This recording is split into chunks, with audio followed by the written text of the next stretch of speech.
해볼게요. 감가상각비. 자, 일단 감가상각비는요. 용어 좀 외워주세요. 용어. 자, 보시면 자, 우리가 감가상각이라는 건 추정되는 비용이다라고 했죠. 외부와의 거래가 없어요. 실제로 외부와 거래해서 감가상각이 되는 게 아니잖아요, 여러분들. 그냥 사용하니까 감가상각 비용 처리하긴 해야 되는데 얼마 할지 모르니까 우리가 감가상각 방법도 5가지나 있잖아요, 여러분들. 그래서 추정되는 비용이고 내용연수도 추정, 잔존가치 추정, 그죠? 그래서 추정되는 비용. 그래서 우리가 추정되는 비용은 세법에서 얼마인지 알 수가 없다라고 했죠. 외부와의 거래가 없으니까. 맞죠? 그렇기 때문에 회사한테 너희들이 생각하는 비용을 장부에 적으면 그걸 세법이 인정할게. 추정되니까. 맞죠? 하지만 만약에 회사가 추정된다라고 해가지고 많이 적게 되면 그만큼 세금이 줄게 되니까 세법에서는 우리가 회사 너희들이 장부에 여기까지 적으면 세법에서 전부 다 인정할게 라는 한도가 있다라고 했죠. 근데 이 한도라는 건 개념이 뭐였었냐면 이 한도가 정답이다라는 뜻이 아니라 한도 범위 내에서 회사 너희가 적는 걸 전부 다 비용으로 인정을 해줄게 라는 취지였어요. 맞죠? 자, 그래서 여기 만약에 회사의 감가상각비가 세법상 한도보다 크대요. 그럼 이건 한도 초과. 거꾸로 회사의 상각비보다 세법상 한도가 크다면 한도 미달. 자, 근데 주의하실 건 뭐냐면 이 세법상 한도, 세법상 한도 초과, 세법상 한도 미달 있죠. 얘네들을 부르는 용어가 훨씬 더 시험에 많이 나와요. 그죠? 그래서 꼭 외워주시기 권장 해볼게요. 자, 일단 우리가 감가상각비의 한도를 세법에서 뭐라고 하냐면 감가상각 범위액이라고 불러요. 왜 범위라고 하는지 대세요? 아까 한도가 그 해당 범위 내에서 인정하겠다라는 거였잖아요. 그래서 상각 범위액이라고 부르면 여러분들은 감가상각비 한도라고 알아먹으셔야 돼요. 그렇죠? 훨씬 많이 나서 감가상각비 한도라고 안 나오고요. 상각 범위액. 자, 그 다음에 이제 한도 초과 있죠. 그럼 한도 초과는 회사가 감가상각을 세법상 한도보다 많이 한 거잖아요. 그렇죠? 그래서 이걸 뭐라고 하냐면 우리가 상각 부인액이라고 해요. 회사가 상각을 많이 한 걸 세법이 부인, 인정하지 않겠다라는 뜻. 자, 그리고 한도 미달은 뭐라고 하냐면 우리가 시인 부족액이라 불러요. 세법에서 시인, 인정하는 것보다 회사가 부족하게 상각을 한 금액이다라는 뜻입니다. 알죠? 이게 훨씬 더 많이 나옵니다, 여러분들. 세법상 용어가. 뭐 기억하시고.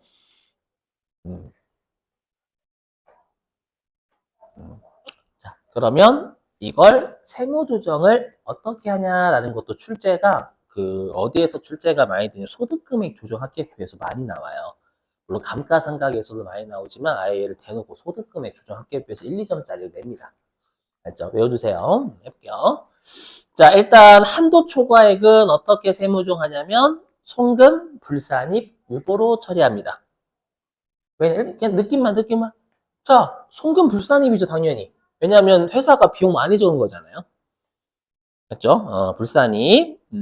그리고 여러분들 우리가 감가상각은 자산을 까죠. 맞죠? 자산을 까는 게 감가상각이잖아요, 여러분들. 그러면 장부에서 자산을 더 깐 거잖아요, 여러분들. 상각을 많이 했다라는 건 회사가 자산을 더 깐 거예요. 맞죠? 그럼 자산을 더 깠으면 세법이 야, 자산 살려내 이렇게 하겠죠. 살려내. 그렇죠? 그럼 자산을 살려내라는 건 자산을 증가시키는 거니까 유보입니다, 유보. 알죠? 이렇게. 그러니까 세법에서 자산 깔 수 있는 금액보다 해서 더 깐 거예요. 그렇죠? 그럼 자산 살려내라고 해야 되겠죠. 여러분 너무 까지 마. 자, 그 다음에 시인부족액은 원칙이 세무조정 없어요. 그렇죠? 아까 당연했죠. 왜냐하면 범위액이잖아요. 회사 너희가 적게 적었어? 그러면 거기까지만 너희는 비용이라고 추정하는구나. 그래, 인정할게. 요거죠. 그래서 시인부족액은 원칙이 세무조정이 없어요. 우리한테 중요한 건 1번이 아닙니다. 원칙이잖아요. 예외가 훨씬 중요해요. 예외.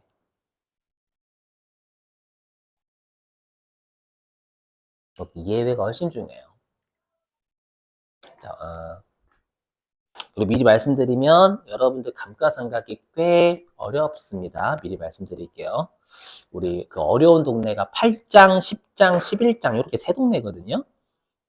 여기가 우리 법인세가 가장 난이도가 센 세법인데 그 중에서 가장 난이도가 있는 동네가 8장, 10장, 11장이에요. 그죠? 그래서 거기는 원래 처음부터 잘 안 되는 게 정상이니까 혹시라도 선생님 미치겠어, 환장하겠어, 안 되겠어요. 그렇죠? 그건 당연한 겁니다, 여러분들. 그렇죠? 그래서 조금씩 복습 계속 해주셔야 됩니다. 자, 이게 무슨 말인지 설명 좀 해볼게요. 뭐냐면 여러분들이 예를 한번 들어볼게요. 예를 한번 들어보면 내가 만약에 건물을 취득을 한 거예요. 건물을 예를 들어 EX 예를 들어 가지고 건물을 1,000원에 취득했대요. 취득했대요. 건물요. 1,000원에 취득했고요. 그 다음에 정액법이라고 해볼게요. 나중에 하시겠지만 건물은 세법이 무조건 정액법밖에 인정 안 해요. 자, 정액법. 네. 그리고 나중에 배우시겠지만 세법은 무조건 잔존 가치는 원칙이 0입니다. 알죠? 세법은 잔존 가치 추정하지 마. 0이야 그냥. 알죠? 그래서 나중에 이제 여러분들이 보시면 아시겠지만 잔존 가치 원칙 0입니다. 자, 요거 설명할 때 내용 연수는 딱히 필요 없어요. 그렇죠? 이렇게 필요 없고요.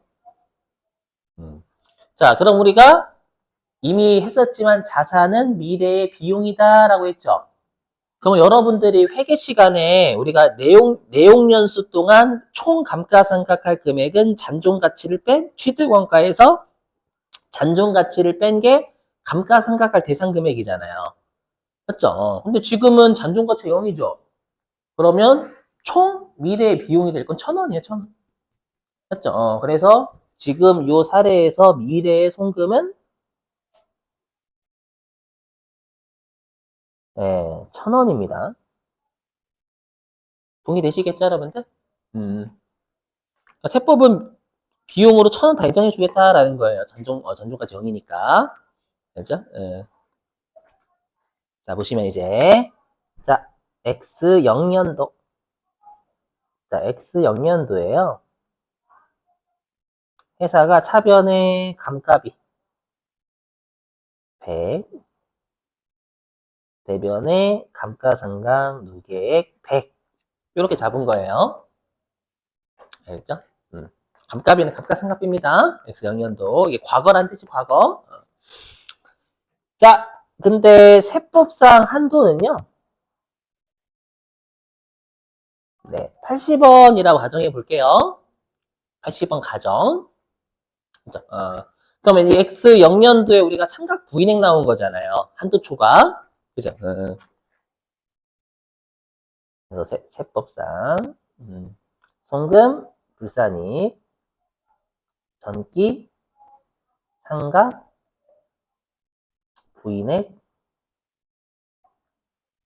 20, 유보 이렇게 잡았을 거예요. 요거 우리 이게 삼각부인액은 송금불산 유보니까. 그렇죠? X 1년도 입장을 가정하고 지금 하는 거기 때문에 전기 삼각부인액 존재라고 되어 있으니까. 음. 해가 되셨어요?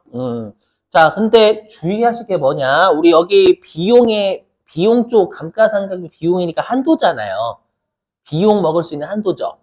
그러면 세법이 지금은 비용을 80원만 인정해 주지만 나중에 가면 920원을 다 송금으로 먹여줄 거예요. 미래 송금은 끝까지 가면 1,000원 다 돼야 돼, 세법. 맞죠? 근데 너무 많이 적으면 세금이 주니까 80원을 한도로 둘 뿐 미래에는 총 920원을 송금으로 인정해 다 해줘야 됩니다. 맞죠? 단지 회사가 저희는 100원 먹고 싶어요 라고 하기 때문에 야 미안하다. 지금 당장은 안 돼, 20원은. 맞죠? 미래에 더 먹여줄게 라는 뜻이에요, 이거는. 미래에 너희들이 혹시라도 적게 적으면 그때 더 인정해줄게. 지금은 안 돼. 알죠? 자,